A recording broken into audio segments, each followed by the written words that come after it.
Un plan pour mieux sécuriser la pratique de la chasse va être annoncé, mardi 25 octobre, par la secrétaire d'État à l'écologie, Bérengère Couillard, lors d'une visite dans la Marne. Plusieurs points vont être négociés jusqu'aux vacances de Noël et des mesures seront édictées en fin d'année 2022 ou en début d'année 2023. Parmi les pistes envisagées, l'instauration d'un délit d'alcoolémie. Une mesure que ne rejette pas le président de la Fédération nationale des chasseurs qui déclare vouloir sortir de l'hystérie de certains ténors de l'extrême gauche. Le gouvernement souhaite que les chasseurs soient soumis aux mêmes règles que les automobilistes. Ils ne pourront donc pas avoir plus de 0,5 g d'alcool par litre de sang.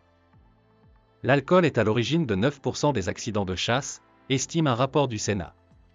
C'est donc loin d'être une majorité, mais c'est toujours trop, pour Muriel Arnal, la présidente de One Voice, l'association de défense des animaux. C'est une mesure importante et nous espérons qu'il y aura autant de contrôles et de manière aussi indépendante qu'il y en a pour les conducteurs automobiles.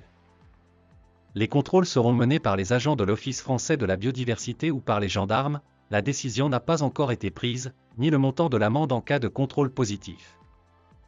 Le plan du gouvernement prévoit aussi que les chasseurs seront mieux formés aux gestes de premier secours et à la manière de panser des plaies. Il est également envisagé de généraliser les tirs uniquement quand le gibier est dans un angle de 30 degrés en face du chasseur. Cela permet d'éviter de tirer sur un voisin de chasse. Cette pratique est déjà en place dans de nombreux départements.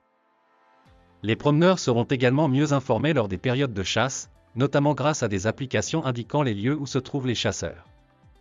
Un mode de communication plus simple que la consultation des arrêtés préfectoraux ou des panneaux installés sur des sentiers.